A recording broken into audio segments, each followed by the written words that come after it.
नमस्कार, मेरा नाम पुरुषोत्तम है और आज की खबरों में आपका मैं स्वागत करता हूं। दौरे इनकलाब की जब भी बात होगी तो शहीदों के कतार में अशफाक उल्लाह खां का नाम वतन के सजदे का हकदार होगा। पहले उर्दू की शायरी में दिलचस्पी रखने वाले अशफाक उल्लाह खां बिस्मिल से मिले तो उनकी कलम की स्याही भी लाल हो गई।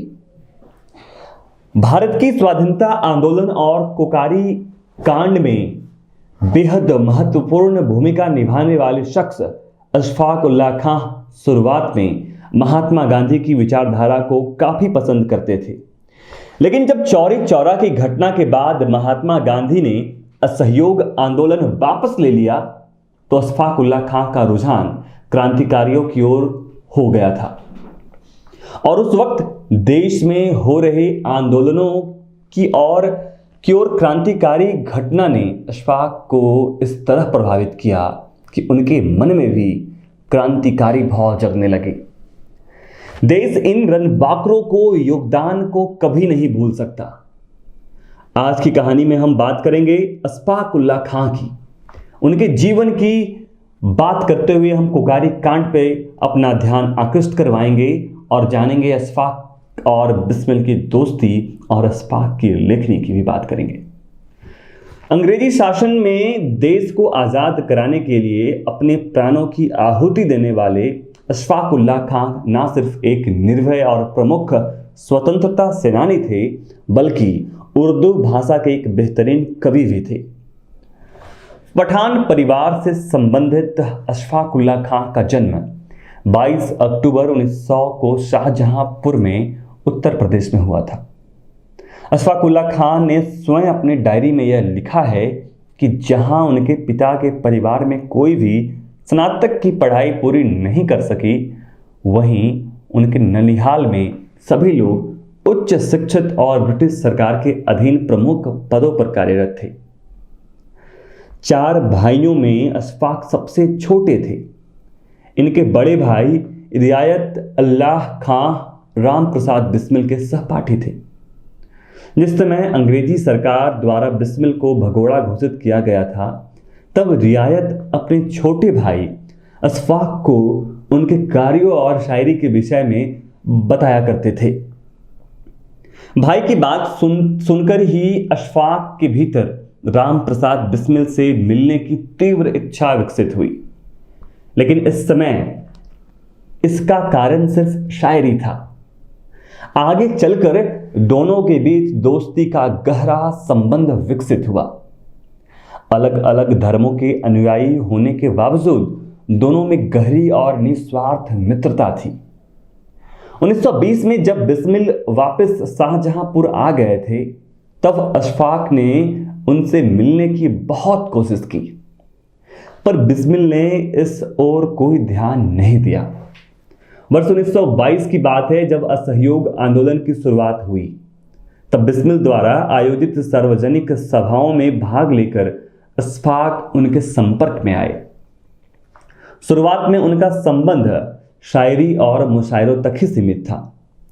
अशफाक उल्लाह खां अपनी शायरी सबसे पहले बिस्मिल को ही दिखाते थे। चौरी चौरा कांड के बाद जब महात्मा गांधी ने अपना असहयोग आंदोलन वापस ले लिया, तब हजारों की संख्या में युवा खुद को धोखे का शिकार समझ रहे थे। अशफाक उल्लाह खां उन्हीं में से एक थे। उन्हें लगा अब जल्द से जल्द भारत को अंग्रेजों की गुलामी से मुक्ति मिलनी चाहिए। इस उद्देश्य के साथ वह शाहजहांपुर के प्रतिष्ठित और समर्पित क्रांतिकारी राम प्रसाद बिस्मिल के साथ जुड़ गए। आर्य समाज के एक सक्रिय सदस्य और समर्पित हिंदू राम प्रसाद बिस्मिल अन्य धर्मों के लोगों को भी बराबर सम्मान देते थे। वहीं दूसरी ओर एक कट्टर मुसलमान परिवार से संबंधित अशफाक उल्लाह खां भी ऐसे ही स्वभाव वाले थे। धर्मों में विभिन्नता होने के बावजूद दोनों का मकसद सिर्फ देश को स्वराज दिलवाना ही था। यही कारण है कि जल्द ही अशफाक राम प्रसाद बिस्मिल के विश्वास पात्र बन गए। धीरे धीरे इनकी दोस्ती भी गहरी होती गई।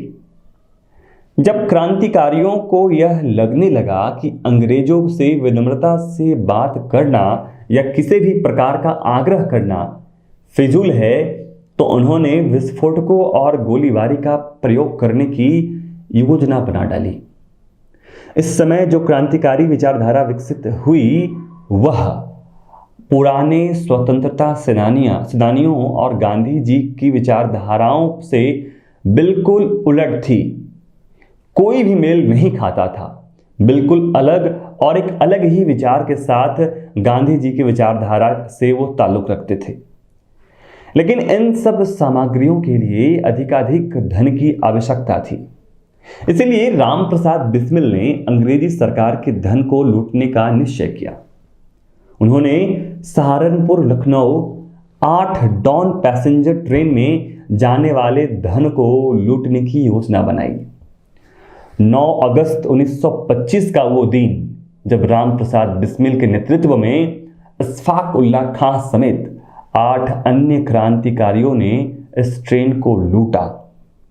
जब अंग्रेजी सरकार को क्रांतिकारी गतिविधियों से भय लगने लगा तो उन्होंने बिना सोचे समझे क्रांतिकारियों की धरपकड़ शुरू कर दी। इस दौरान राम प्रसाद बिस्मिल अपने साथियों के साथ पकड़े गए, लेकिन अशफाक उल्लाह खां उनकी पकड़ में नहीं आए। पहले वह बनारस गए और फिर बिहार जाकर लगभग 10 महीने तक एक इंजीनियरिंग कंपनी में कार्य करते रहे। वे लाला हरदयाल से मिलने के लिए देश से बाहर भी जाना चाहते थे, इसीलिए वह अपने दोस्त के पास दिल्ली आ गए ताकि यहां से विदेश जाने का रास्ता ढूंढ पाएं। लेकिन उनके दोस्त ने उनके साथ विश्वासघात कर पुलिस को उनकी सूचना दे दी। पुलिस ने अशफाक को गिरफ्तार कर जेल भेज दिया। जेल अधिकारी तसद्दुक हुसैन ने धर्म का सहारा लेकर बिस्मिल और अशफाक की दोस्ती तोड़ने की कोशिश की, पर इससे कोई लाभ हासिल नहीं हो पाया। लाभ भी कैसे हासिल हो पाता, क्योंकि अशफाक उल्लाह खां और राम प्रसाद बिस्मिल की दोस्ती ही ऐसी थी कि किसे कोई नहीं तोड़ सकता था और तोड़ भी नहीं पाया। अशफाक उल्लाह खां को फैजाबाद जेल में रखकर कड़ी यातनाएं दी गई। काकोरी कांड में 4 लोगों को फांसी की सजा सुनाई गई, जिनमें राम प्रसाद बिस्मिल, अशफाक उल्लाह खां शामिल थे। 19 दिसंबर 1927 को एक ही दिन, एक ही समय, लेकिन अलग अलग जेलों फैजाबाद और गोरखपुर में दोनों दोस्तों राम प्रसाद बिस्मिल और अशफाक उल्लाह खां को फांसी दे देगी। अशफाक उल्लाह खां एक बहुत अच्छे कवि थे। अपने उपनाम वासी और हसरत से वह शायरी और गजलें लिखते थे, लेकिन वह हिंदी और अंग्रेजी में भी लिखा करते थे। अपने अंतिम दिनों में उन्होंने कुछ बहुत प्रभावी पंक्तियां लिखी, जो उनके बाद स्वतंत्रता के लिए संघर्ष कर रहे लोगों के लिए वो एक मार्गदर्शन साबित हुआ। वो आने वाले क्रांतिकारियों के लिए, युवाओं के लिए एक प्रेरणा स्रोत साबित हुआ। कहीं ना कहीं ये बताने में वो शेर और वो पंक्ति वो अपने आप को स्थापित कर पाया।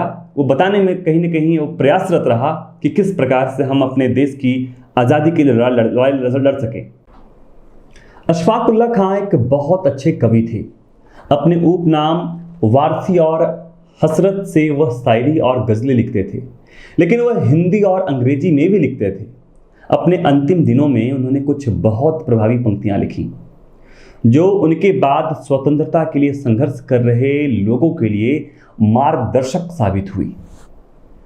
किए थे काम हमने भी जो कुछ भी हमसे बन पाए, ये बातें तब की है आज़ाद थे और था सवाब अपना, मगर अब तो जो कुछ भी है उम्मीद बस वो तुमसे है।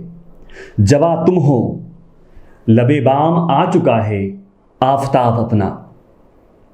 जाऊंगा खाली हाथ मगर ये दर्द साथ ही जाएगा, जाने किस दिन हिंदुस्तान आज़ाद वतन कहलाएगा। बिस्मिल हिंदू थे और कहते थे कि फिर आऊँगा, फिर आऊँगा, फिर आकर कि एक माँ भारती तुझको आज़ाद कराऊँगा। जी करता है मैं भी कह दूँ, पर मजहब से बंध जाता हूँ। मैं मुसलमान हूँ, पूर्ण जन्म पर विश्वास नहीं कर पाता हूँ। हाँ, खुदा अगर मिल गया तो उनके सामने झोली फैला दूंगा और जन्नत के बदले उससे यह एक पूर्ण जन्म ही मांग लूंगा। तो आज की खबरों में बस इतना ही। बने रहिए हमारे साथ। बहुत बहुत धन्यवाद।